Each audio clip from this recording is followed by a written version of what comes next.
Assalamualaikum warahmatullahi wabarakatuh. Alhamdulillahi rabbil alamin, wa bihi nasta'inu ala umuri dunya waddin, wassalatu wassalamu ala nabiyyina wa habibina wa syafi'ina wa maulana Muhammadin asyrafil anbiya'i wal mursalin, al-mab'uthi rahmatan lil alamin, wa ala alihi wa sahbihi wa azwajihi wa atba'ihi ila yaumiddin. Wa qala Allah ta'ala fil Qur'anil azim, Rabbi shrah li sadri wa yassir li amri wahlul 'uqdatam min lisani yafqahu qawli, wa ba'du. Alhamdulillah, puji dan syukur kehadirat Allah, salawat dan salam kepada junjungan alam Nabi kita Muhammad Rasulullah sallallahu alaihi wasallam, keluarga dan sahabat-sahabat beliau sekalian, hadirin dan hadirat jamaah salat Isya dan salat Maghrib dan Isya yang dimuliakan Allah. Alhamdulillah, di malam ini bertepatan 16 Syawal 1442 Hijriah. Kita memulai kembali pengajian setelah libur pada bulan Ramadan, dilanjutkan dengan nuansa Idul Fitri dalam 2 pekan yang sudah berlalu. Maka malam ini kita memulai kembali. Namun sebelum kita masuk dalam lanjutan materi kajian yang telah lalu, ada beberapa hal yang penting untuk kita sikapi, karena sebagaimana saran dari Sayyidina Ali bin Abi Thalib radhiyallahu anhu, afdalul ilmi ilmul hal, bahwa ilmu yang paling utama itu adalah yang aktual, yang kontekstual, sesuai dengan situasi dan kondisi. Nah, yang pertama, di bulan Syawal ini ada puasa sunat Syawal 6 hari. Nabi menyebutkan di dalam hadis, man shoma ramadhana thumma atba'ahu sittan min Syawal fakana kasiyamid dahri. Barang siapa yang berpuasa Ramadan kemudian dia ikutkan Ramadan itu dengan puasa 6 hari di bulan Syawal, maka jadilah ia seperti orang yang berpuasa sepanjang tahun. Kata para ulama, pernyataan itu disebabkan karena di dalam Islam setiap kebaikan dibalas 10 kali lipat. Man jaa bil hasanati falahu asyru amsalihah. Barang siapa yang berbuat kebaikan, dia akan dibalas 10 kali lipat. Maka dalam hadis, man qara'a harfan min kitabillahi falahu bikulli harfin hasanatun wal hasanatu bi asyri amsalihah. Barang siapa yang membaca kitabullah, maka pada setiap huruf itu ia dapatkan 1 kebaikan, dan untuk 1 kebaikan itu dibalas 10 kali lipat. Dan tentu saja berpuasa adalah sebuah kebaikan, maka Allah balas 10 kali lipat. Sebulan 30 hari dikali 10 menjadi 300 hari. Dalam setahun ada 360 hari. Maka yang kurang 60 hari disempurnakan dengan bulan Syawal yang 6 hari. 6 kali 10 menjadi 60, 360 hari. Kenyataannya ketika Rasulullah hidup 9 kali Ramadan, beliau 8 kali diantaranya berpuasa, bukan 8 kali Ramadan, 7 kali diantaranya puasa beliau itu 29 hari. Hanya 1 kali yang 30. Jadi kalau 29 hari tambah 6 menjadi 35, totalnya menjadi 350 hari. Kalau begitu kuranglah 10 hari dalam setahun. Maka kata para ulama, kenapa ketika Rasulullah hidup beliau hanya satu kali Ramadan 30 hari, sisanya 29 hari? Kata mereka, untuk meyakinkan kita umat ini bahwa puasa 29 tidaklah kurang dari sebulan, yang 30 pun bukan sesuatu yang lebih. Yang 29 satu hari kurang adalah bonus dari Allah, yang 30 hari penuh adalah kasih sayang dari Allah Ta'ala. Itu untuk meyakinkan kita bahwa 29 dan 30 itu adalah kehendak dan kuasa Allah Subhanahu wa Ta'ala. Nah, yang menarik, hadis ini menyambung Ramadan dan Syawal itu dengan kata sambung summa atba'ahu sittan min Syawal. Dalam gramatika bahasa Arab, summa itu menunjukkan kepada makna at-tartib wat-tarakhi, berurutan dan ada tenggat waktu. Maka dalam pemahaman sepatutnya tidak diharuskan, bukan tidak boleh, tidak diharuskan puasa Syawal itu di awal. Yang sudah pasti di hari pertama haram. Satu Syawal adalah satu di antara 5 hari yang diharamkan berpuasa sepanjang tahun. Satu Syawal dengan 4 hari di tanggal 10, 11, 12, 13 Zulhijjah. Memaknai kata-kata summa, maka Rasulullah ingin memberitahukan kepada kita tidak harus bersegera. Yang penting sittan itu min Syawal, 6 hari itu dari bulan Syawal. Apakah 2, 3, 4, 5, 6, 7, ataukah 24, 25, 26, 27, 28, 29 dan 30? Tapi sayangnya kita selalu terjebak pada angka-angka awal. Maka sebagaimana Syawal kita berbangga-bangga, mohon maaf dalam tanda kutip barangkali, untuk mengejar target puasa di awal yang 6 itu 2 sampai dengan 7, sebagaimana juga khilafiyah pada bab salat tarawih antara 8 dan 20, hampir tidak pernah kita dapati ada kawan-kawan yang tarawih 8 rakaat bergabung dengan jamaah 20 dari rakaat yang ke-13. Padahal 13 sampai 20 itu juga 8. Kita hanya tahu 8, 1 sampai dengan 8. Padahal di dalam 20 terdapat banyak variabel 8. 1 sampai 8, oke, 8. 3 sampai 10, 8. 5 sampai 12, 8. 7 sampai 14, 8. Sampai yang terakhir 13 sampai 20 itu juga 8.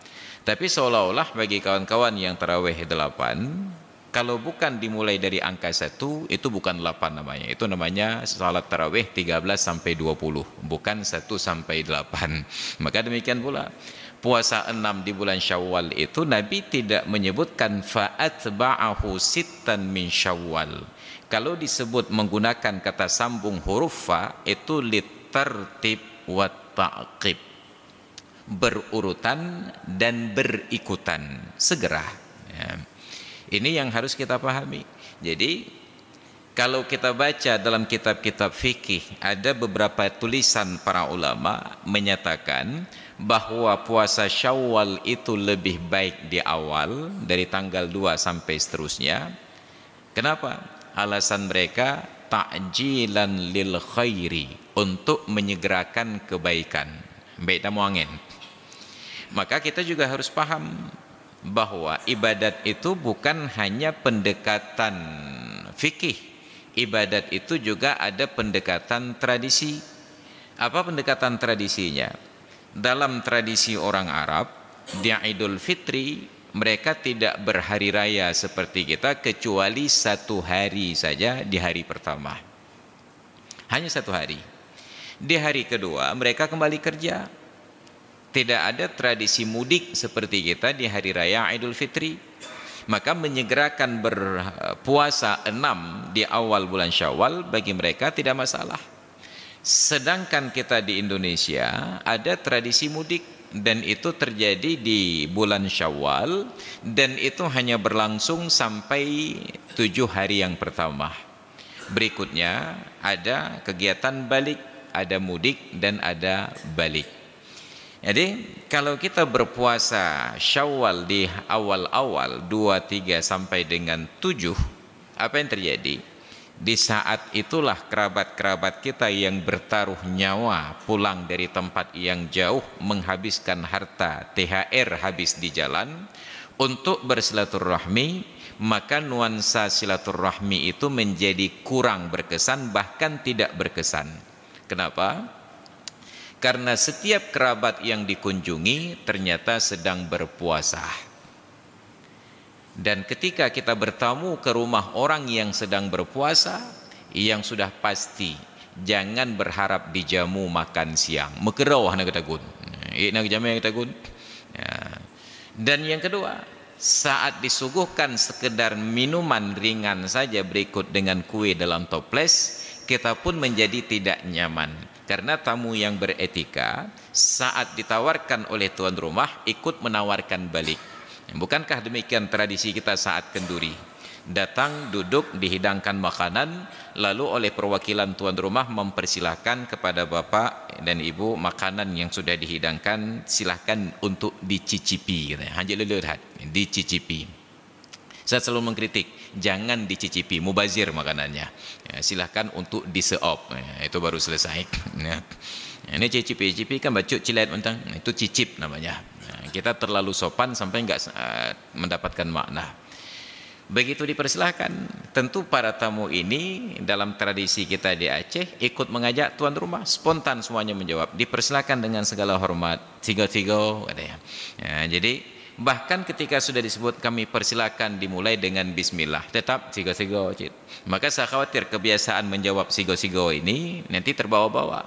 Begitu ada acara formal di kantor-kantor, mari kita awali pertemuan ini dengan membacakan surat Al-Fatihah dan bismillah. Sigo-sigo katanya. Ya, sudah terbiasa bismillah, sigo-sigo dijawab. Ini persoalan kita. Jadi kita akan menawarkan balik. Begitu disuguhkan minum dan snack, kita ajak tuan rumah, yuk pak sama-sama kita minum. Nah, dijawablah oleh tuan rumahnya, oh mamlake ma'ahil dan tuan uronyo kamu mulai puato. Ya, jadi sungguh hilang kenikmatan bertamu, makan dan minum di rumah yang kita tuju ketika kita tahu bahwa yang duduk di depan kita seorang yang sedang puato. Ini menjadi masalah.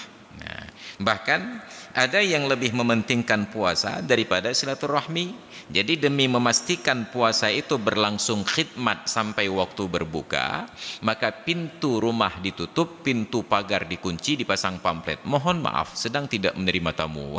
Maka hilapnya. Jadi kerabat yang pulang dari tempat yang jauh dengan biaya yang besar, nyawa yang jadi taruhan, akhirnya kesal. Tahu gampang bawa rumah aja dah jalan. Nah, ketika sudah habis waktu libur mau balik lagi, barulah semua orang terima tamu. Ini pendekatan budaya. Maka yang harus kita ingatkan, tidak ada satu referensi pun yang menyatakan bahwa berpuasa di tanggal 2 lebih baik daripada berpuasa di tanggal 30. Itu hanya pemahaman. Dari sisi dalil menyatakan hanya sitan min Syawal, 6 hari dari bulan Syawal. Maka yang mulai berpuasa umpamanya di hari Senin nanti sudah 20 Syawal, enggak perlu merasa sungkan, tang-tang buo nyan muda inohat berpuasa 6. Ada hana puasa apa kan? Nah, maka untuk hal-hal ibadat enggak perlu kita merasa lebih baik daripada orang lain, karena walaupun terlihat dari berbagai sisi bahwa kita lebih baik, ternyata menurut rahasia Allah belum tentu lebih baik. Kita yang hadir sholat berjamaah di sini tiba-tiba mengetahui ada kerabat yang tidak berjamaah, tentu kita merasa lebih baik. Kata tebit dari rumah tajak semayang jemaah di masjid loh. Ternyata dalam pandangan Allah yang di rumah itu jauh lebih baik. Kenapa? Karena dia ada uzur. Istrinya sedang sakit dan harus dijaga. Kita yang datang ke masjid, istri juga sedang sakit, disuruh jaga ke malaikat. Nah, dia berangkat kemari. Ini ada yang meninggalkan yang wajib untuk mengejar yang sunat. Satu. Yang kedua, Di bulan-bulan seperti ini pula kita sedang melihat fenomena betapa persatuan umat bila terwujud itu bisa menggoncang apapun. Ketika Israel menyerang Palestina, Masjidil Aqsa, orang yang sedang sholat, semua umat Islam terpanggil untuk membela, kecuali umat Islam yang membenarkan teori Darwin, keturunan monyet. Membela. Untuk kita yang sudah aktif giat di media sosial, tentu saja media yang paling gampang adalah di FB, Facebook. Dan ternyata banyak yang akunnya itu dibekukan sepihak oleh Facebook setiap kali berbicara tentang Israel dan Palestina. Kita merasa terpojok. Begitu terpojok, akhirnya semua yang merasa senasib sepakat untuk memberikan pangkat bintang 1 untuk aplikasi tersebut. Apa yang terjadi? Facebooknya terpojok. Kita nggak perlu keluar uang, kita tidak perlu angkat senjata, kita hanya perlu boykot saja. Hanya dengan memberikan 1 bintang dari 5 pilihan bintang yang tersedia. Orang yang seangkuh Facebook pun harus minta maaf. Itu kekuatan yang selama ini tidak pernah kita manfaatkan, persatuan. Maka betapa hari ini perjuangan yang paling berat itu bukan perjuangan bersenjata. Sehebat apapun senjata orang Israel menyerang Palestina yang difasilitasi oleh Amerika, kalau mereka tidak punya uang, senjatanya tidak akan meletus. Secanggih apapun pesawat terbang mereka, pesawatnya tidak akan bisa terbang apabila bahan bakarnya tidak terisi. Tapi sayangnya umat Islam ini selalu menjadi objek dari bahan-bahan iklan. Kita selalu lebih tertarik untuk berbelanja kepada non-muslim daripada kepada sesama muslim. Dan kita puji lagi, mangga ada belanja barung Cina, ini bengat nyawa. Sekarang saya sedang membalik. Saya katakan, yang penting barung Aceh, betai bengat. Bahagi bengat. Maka kalau dulu, mohon maaf saja, karena bagi kita yang punya kendaraan seperti mobil, tentu saja orientasi kalau mau servis, mau pasang atribut, aksesoris dan lain sebagainya, yang terbayang itu Jalan Tuanku Muhammad Daud Shah di Penayung. Semua di sana. Enggak ada masalah, silakan sah-sah saja. Tapi apa kurang saudara-saudara kita yang sesama muslim yang mempraktekkan, yang berjualan material yang sama, benda-benda yang sama? Bahkan di tempat itu pun yang bekerja juga orang Aceh. Nah, kenapa kita tidak datang saja ke sesama orang-orang Aceh yang sesama muslim, Aceh, muslim, Aceh dan seumpamanya. Karena yang Tionghoa di sana itu pun ada yang muslim. Ada Tengku Rashid itu yang buka servis mobil, Aan servis di Jalan Tuanku Muhammad Daud Shah. Kalau bapak-bapak ke Penayung, kawasan tersebut, melihat ada ibu-ibu yang sipit mata pakai jilbab, itu istri beliau. Tionghoa, muslim, ketua Forum Mu'allaf Aceh. Masalahnya, kalau kita menggerakkan kegiatan seperti ini, berbelanja kepada sesama muslim, kita selalu dikatakan sebagai orang yang rasis dan lain sebagainya. Pertanyaannya, sudah berapa kali kita melihat mereka yang sipit mata itu berbelanja ke warung kita orang Aceh? Mereka selalu berbelanja sama sendiri dan kita nggak bilang rasis. Tapi giliran kita berbelanja kepada sama sendiri, kita disebut rasis. Makanya saya sampai sekarang sudah hampir 10 tahun itu tidak pernah berbelanja ke swalayan yang pakai nama bulan itu. Ya. Indomaret belum, Alfamaret, hana boleh lain ya. Kesusunya ada sekali-kali, hanya untuk hiburan saja naik lift, eskalator, itu naik cokeung. Hanya untuk menghibur anak-anak. Itu pun kadang-kadang 3 bulan sekali. Kalau tidak terlalu rewel anak-anak, saya ajak untuk lupa 6 bulan sekali. Hanya untuk naik eskalatornya saja. Yang sisanya kita ajak untuk berbelanja kepada sesama muslim. Maka digerakkanlah oleh kawan-kawan pengusaha muslim sebuah tagline, sebuah moto, beli Indonesia. Artinya kita berbelanja produk sendiri kepada orang sendiri, kecuali memang tidak ada alternatif produk itu produk orang lain dan dijual oleh orang kita sendiri, kecuali tidak ada alternatif produk orang lain dijual oleh orang lain pula. Kita mulai dari hal-hal yang sederhana. Maka terbukti bila umat Islam kompak, sekelas Facebook saja yang pendirinya itu Mark Zuckerberg menjadi manusia terkaya di dunia, goyang. Lalu tidakkah sekelas swalayan-swalayan kecil itu tumbang? Kita bukan rasis, tetapi kita sudah melihat betapa dana umat Islam itu dipakai untuk menyerang kita umat Islam. Andai kata umat Islam saling mendukung sesama sendiri, maka sungguh itu menjadi sebuah kekuatan tanpa harus bersenjata. Bukankah dulu Rasulullah di awal-awal dakwahnya diperangi oleh orang Quraisy bukan dengan senjata, tapi dengan ekonomi, diboikot. 3 tahun umat Islam, Rasulullah dan orang-orang Quraisy yang bersimpati kepada Rasulullah walaupun non-muslim harus hidup di Senapit namanya, di lembah antara 2 bukit, di Sya'bun. Khadijah yang menjadi istri Nabi di kala itu, dari wanita super kaya, konglomerat paling berpengaruh nomor 1 di kota Mekah saat itu versi majalah Forbes, keluar dari masa boikot sebagai seorang yang miskin papa. Kenapa? Hartanya habis untuk memfasilitasi umat Islam dalam masa boikot ini. Orang kafir dari dulu sudah kompak memboikot kita umat Islam sejak dari zaman Nabi. Sampai sekarang kita diboikot. Apa yang terjadi? Konon kata kawan-kawan, ada sebuah aplikasi Al-Quran punya Ustadz Adi Hidayat, itu diboikot oleh mereka di Play Store. Kalau mereka boleh boikot kita, kenapa kita tidak boleh boikot mereka? Maka gerakan boikot itu menjadi sangat luar biasa dampaknya bagi orang-orang yang memerangi umat Islam. Tekanan ekonomi itu sangat tinggi. Maka kita mulai hal-hal yang mungkin untuk berbelanja ke warung tetangga, kita berbelanja ke warung tetangga. Mai pengut dan kau bahi pengut. Ada pengut pindah hak tetangga ajit. Kenapa? Walaupun pengut tetap ada bayar zakat juga.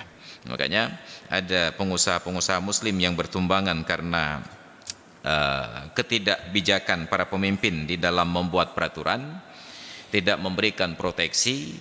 Kita kagum wali kota Sumatera Barat, Padang, wali kota Padang, karena Padang sudah jadi provinsi, maka kita sebut wali kota Sumatera Barat karena provinsinya Padang. Kita balik, wali kota Sumatera Barat yang melarang di wilayahnya itu, di kota Madya Padang itu, untuk beroperasinya swalayan yang waralaba, yang franchise ini tetap punya lokal saja.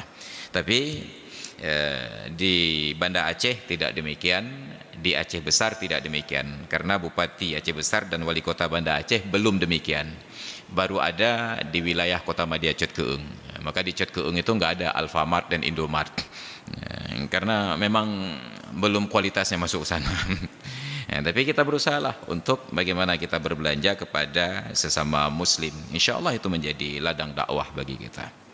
Nah, baru yang ketiga yang perlu kita ingatkan dalam kesempatan pertemuan awal ini, bahwa kita belajar tentang ibadat, baru dasar tentang praktek sholat. Sebenarnya kita berharap untuk hal-hal ibadat dasar, salat, zakat, puasa, itu sudah tuntas pada sekolah dasar minimal di tingkat SMP dan sanawiyah. Tapi kenyataannya, untuk hal-hal yang sederhana saja, fokus dari para pemimpin kita, baik pemimpin politik, negara, dan juga agama, itu terbalik. Saya berikan contoh begini. Di bulan Ramadan yang lalu, suatu hari, Harian Serambi Indonesia di wilayah timur memberitakan ada seorang anggota MPU di sebuah kabupaten kota yang marah kepada eksekutif, bupati dan jajarannya karena tidak tegas menjalankan seruan terkait larangan buka tempat usaha pada waktu salat Isya sampai dengan selesai tarawih. Marah pada bupatinya. Nyuruh dan sepakati kenapa tidak ada hukuman kepada orang-orang yang berjualan saat salat Isya sampai dengan selesai salat tarawih. Kita senang kepedulian beliau. Tapi ketika kita telusuri lebih jauh, MPU itu seharusnya berbicara pada hal-hal yang terkait dengan agama yang ada unsur dosanya. Pertanyaannya, dosa apa yang sudah dilakukan oleh seorang muslim yang berjualan ketika sedang sholat isya sampai sholat tarawih? Apakah berdosa ataukah tidak? Ini yang jadi masalah. Tidak ada dosa sama sekali terhadap Allah Ta'ala bagi orang-orang yang berjualan ketika sedang sholat fardu 5 waktu, duhur, asar, maghrib, isya, subuh. Tidak ada dosa. Kenapa? Karena tidak ada kewajiban untuk menutup usaha pada waktu sholat fardu. Yang ada adalah kewajiban sholat fardu dikerjakan secara berjamaah di dalam waktu. Usaha tidak wajib tutup. Satu-satunya sholat dengan kumandang azan yang mewajibkan tutup tempat usaha adalah azan Jumat. Ya ayyuhalladzina amanu idza nudiya lis-salati min yaumil jumu'ah fas'au ila dzikrillahi wa dzarul bai'ah.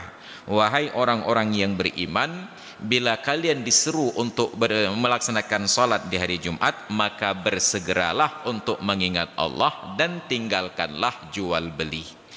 Barulah dirumuskan oleh para ulama dalam kitab fikih, wa yahrumu ala man tajibu alaihimul jumu'atu nahwu mubaya'atin ba'da adzanil jumu'ah. Dan haram kepada orang-orang yang wajib menghadiri salat Jumat. Apa yang diharamkan? Oleh seumpama transaksi jual beli pada saat azan Jumat. Itu saja yang haram. Nah, menariknya, ada hal-hal praktek umat ini yang berimplikasi dosa dan tidak sah. Tapi saya belum dapatkan tulisan ataupun rilis ataupun fatwa dari guru-guru kita di MPU baik tingkat kabupaten kota ataupun provinsi terkait hal tersebut. Apa itu? Pelaksanaan zakat fitrah yang amburadul. Belum ada rilis sejauh yang saya ketahui. Mungkin ada yang silap-silap, saya tolong diingatkan nanti. Belum ada berita, belum ada fatwa dari MPU. Dan itu sudah berulang-ulang saya sampaikan. Zakat fitrah itu wajib ditunaikan di tempat di mana kita berada saat matahari terbenam di malam hari raya sampai pada saat pelaksanaan sholat id. Itu durasi waktunya, terbenam matahari sampai sholat id.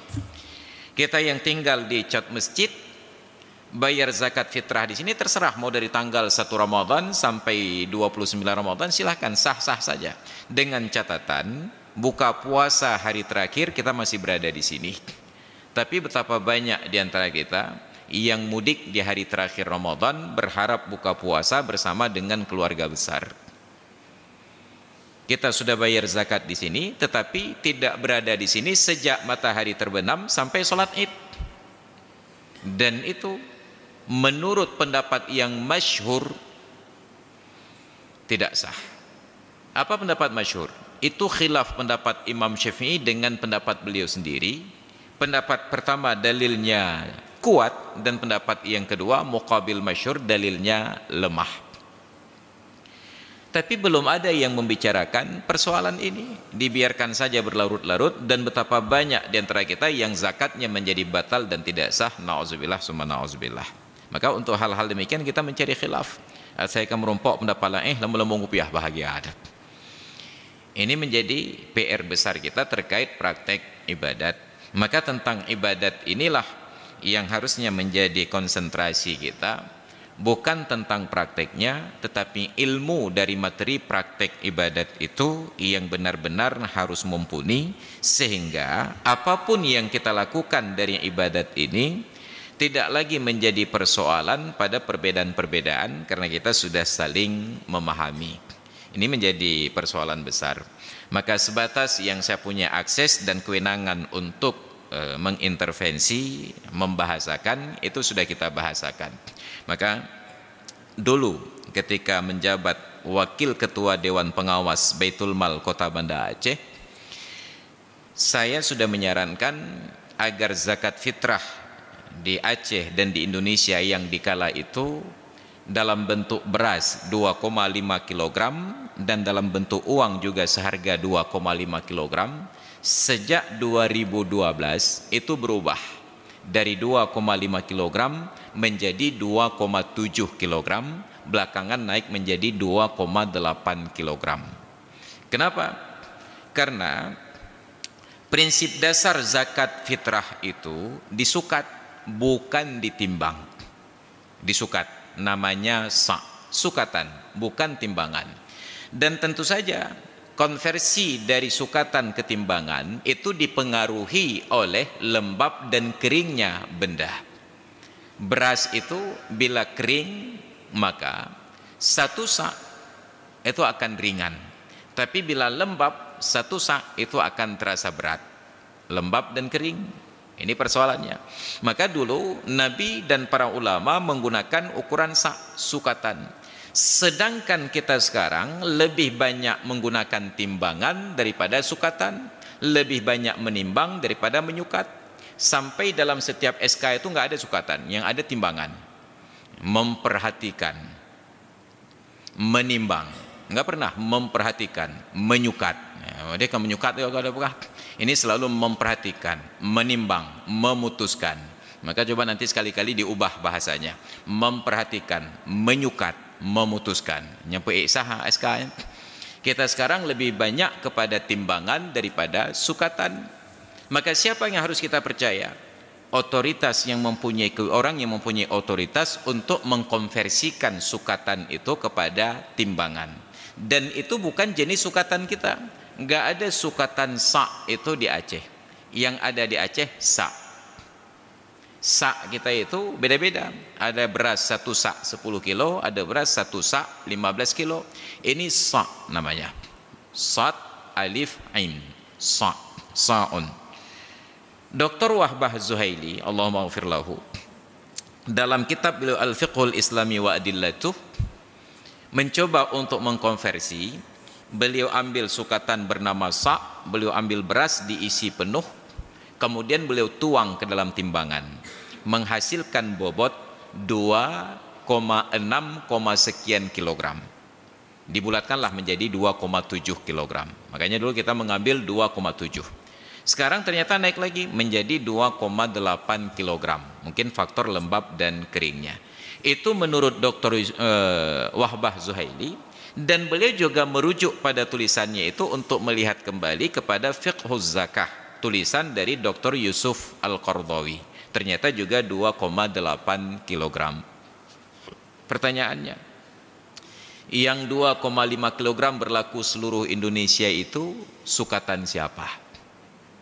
Ini menjadi masalah. Maka berlakulah 2,7, sekarang sudah menjadi 2,8. Setidak-tidaknya saya sudah memulai menginisiasi dan itu diterima. Kebetulan waktu itu kawan-kawan dari Baitul Mal Banda Aceh di bulan Ramadan 2012 sekitar jam 10 pagi bergerak menuju kantor Kementerian Agama. Saat itu Kemenak Kota Banda Aceh dipimpin oleh Pak Dr. Andus Muhammad Ramlan. Mereka WA SMS. Saya sedang menyampaikan tausiah di aula lantai 4 Balai Kota Banda Aceh. Ditelepon 2 kali tidak saya angkat, lalu di SMS, Ustaz, kami sedang bergerak menuju ke kantor Kementerian Agama Kota Banda Aceh membicarakan besaran zakat fitrah, mohon sarannya. Maka saya balas, tolong diusahakan 2 perkara. Yang pertama, yang bayar dengan beras tidak boleh kurang dari 2,7 kilogram. Yang kedua, yang bayar dengan uang tidak boleh kurang dari harga 3,8 kilogram sesuai dengan mazhab Imam Hanafi. Dan alhamdulillah dua-dua saran tersebut masuk, terbukti besok paginya langsung keluar edaran sesuai dengan apa yang tadi saya sebutkan. Ini contoh sederhana.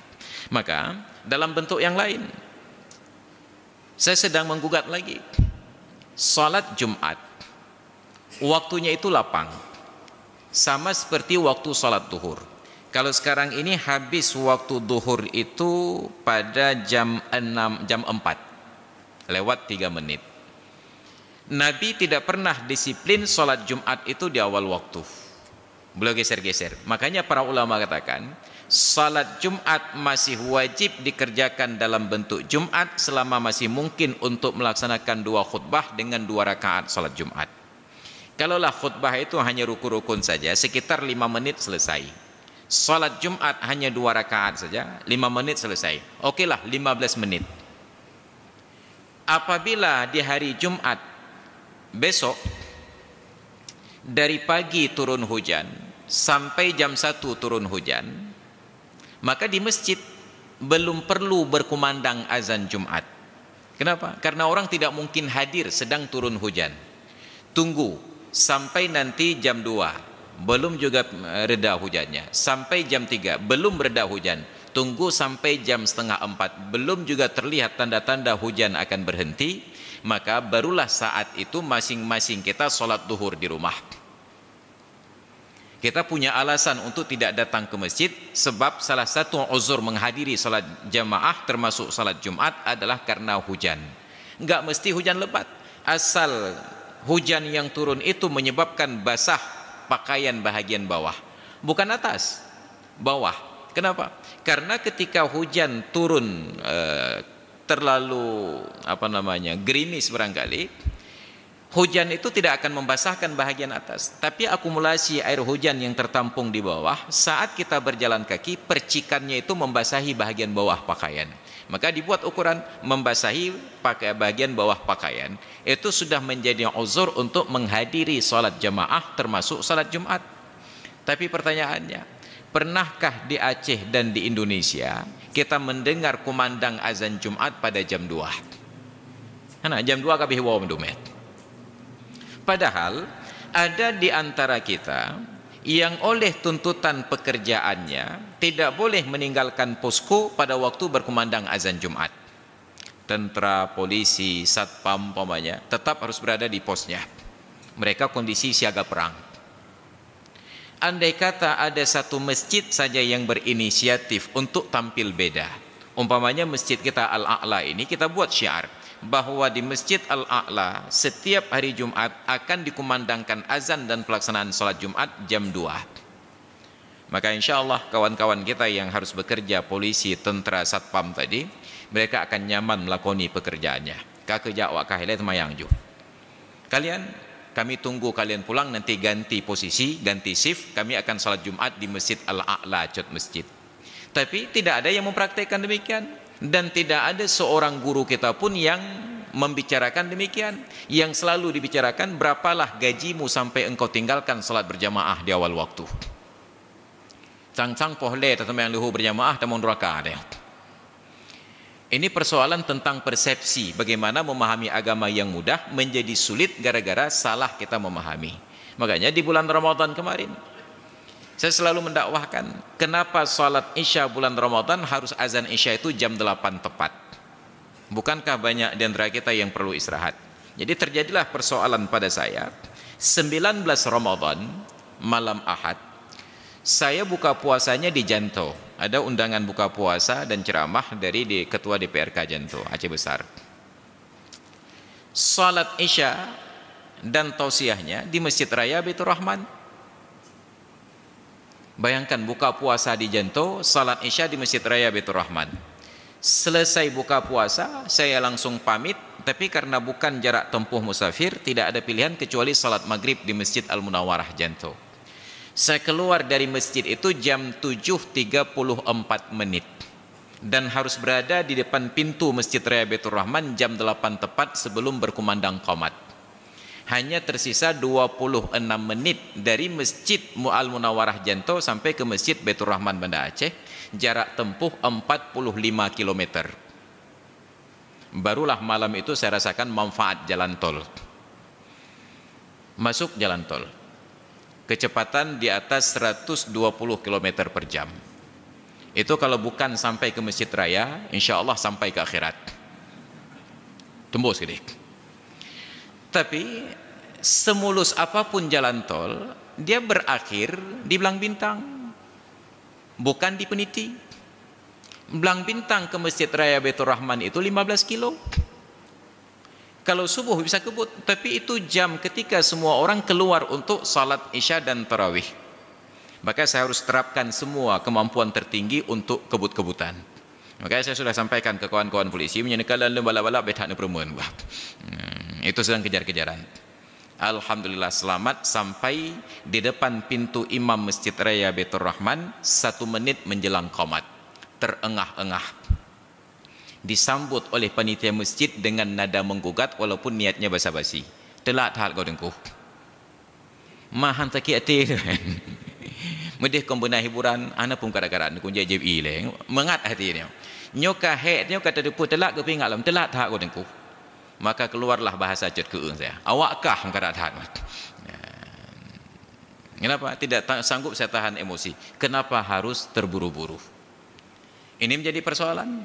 Maka di tempat saya di Kota Madia Cut Keung saya instruksikan agar azan Isya bulan Ramadan dimulai jam 8 lewat 20 menit.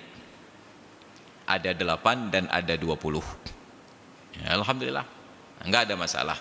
Ini yang harus menjadi pemahaman kita. Maka ibadat itu sesuai dengan prinsip dasar yuridullahu bikumul yusra wala yuridu bikumul usra.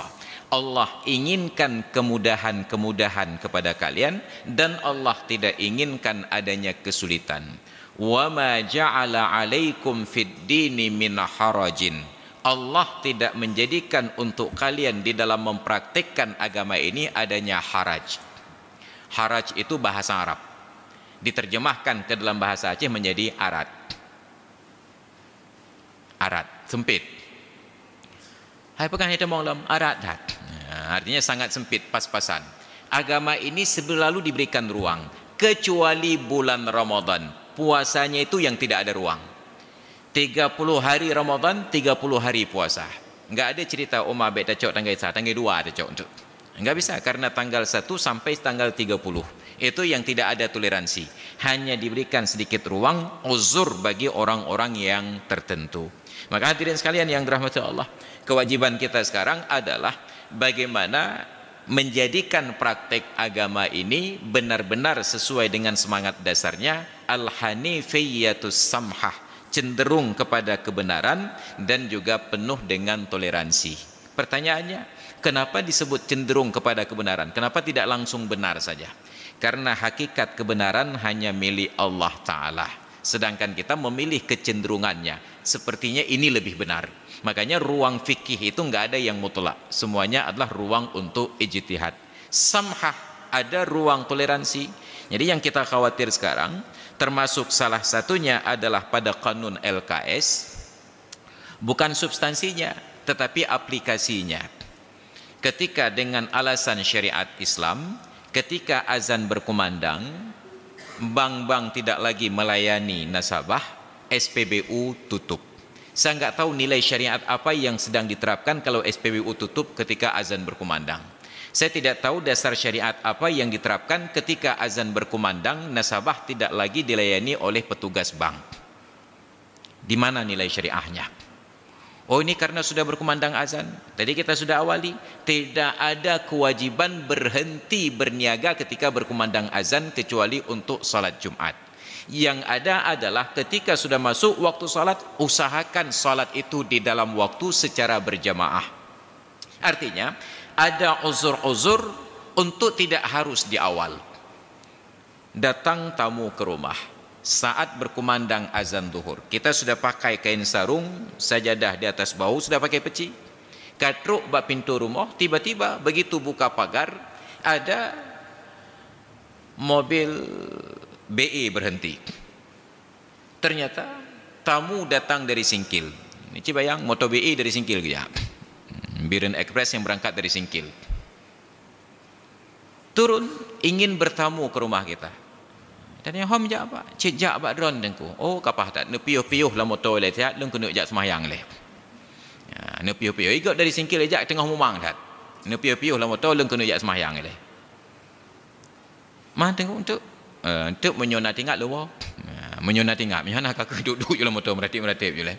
Ini namanya kurang ajar. Kenapa? Salat zuhur fardu ain, berjamaah fardu kifayah, di awal waktu sunat, memuliakan tamu wajib. Puasa Syawal sunat, memuliakan tamu wajib. Ini ada orang demi puasa Syawal dia tolak kehadiran tamu. Nyoba ini jahil len puasa nak pilih. Dan sayangnya itu juga dibahasakan oleh guru-guru kita yang alim. Nyawa dan jemaah bud ben nejak ile bohilan puasa 6. Untuk nejak bulan-bulan Asyura gitu. Jadi ini yang kita sayangkan. Harusnya dari guru kita inilah kita belajar prakteknya. Iran abu pajan rencana cok puasa 6. Rencana lu urau kedua laju. Maka dang te urau kedua kamu aja, hamnya jak awat dalam buka puasa. Harusnya begitu dibahasakan. Ilan rencana urau kedua Syawal cok puasa 6. Maka moronya rencana ajak menjamai aku menyonejak coro lem buka puasa. Mam nyawak renjak malam purusan mah. Tapi justru dari guru ini pula kita dapatkan pengajaran. Mbak nejak eleh. Ilen mentong puasa 6. Jadi kalau orang alim saja tidak berani mempraktekkan, lalu kapan kita menanti orang awam akan mengikuti? Maka jangan persulit agama, mudahkan. Niat saja puasa 6 di hari tersebut, puasa Syawal. Bila selamat sampai sore tidak ada tamu yang datang dan kita tidak pula bertamu, alhamdulillah selamat puasa. Kita sudah niat puasa, tiba-tiba datang tamu, berbukalah. Karena memuliakan tamu wajib, berpuasa sunat. Kita sudah niat berpuasa pada hari tersebut, tiba-tiba diajak bertamu ke rumah guru. Berbukalah untuk memuliakan tuan rumah. Ini yang tidak pernah diajarkan pada praktek. Malah ucapannya pun pada teori sudah terbalik. Nyoba ni jak elai rumah karena lum puasa 6 untuk baurau-urau ketujuh ni jak lum raya. Jadi ini pengajaran yang terbalik. Maka kita berharap kearifan dari guru-guru kita, agama yang mudah ini perlihatkanlah kemudahannya, jangan dari orang alim yang menunjukkan kesulitannya, nanti orang akan khawatir. Maka pada praktek ekonomi syariah tadi, kita mengajak para pengusaha untuk berfikir ulang, apakah syariah itu sesuai dengan konsep atau syariah itu hanya mengikut syahwat saja, agar jangan sampai nilai syariat ini ternoda karena pemahaman kita yang keliru. Maka hadirin dan hadirat sekalian, jamaah salat maghrib dan isya yang dimuliakan Allah, demikian kajian kita pada malam yang mulia ini. Mudah-mudahan menjadi pertemuan yang diberkahi oleh Allah Subhanahu wa taala sebagai provokasi dari beberapa hal yang telah kita sampaikan, dan mudah-mudahan itu membuka wawasan untuk kita diskusikan ulang, bukan diterima sebagai kebenaran mutlak. Untuk kita diskusikan ulang dengan guru-guru kita yang berbeda-beda, mudah-mudahan nanti kita mendapatkan benang merahnya. Dan saya nggak tahu kenapa yang dicari benang merah kalau kambing yang hitam. Ada benang merah, ada kambing hitam. Ini sekali-kali carilah benang hitam dengan kambing merah, insyaAllah. Demikian dari saya, terima kasih. Assalamualaikum warahmatullahi wabarakatuh.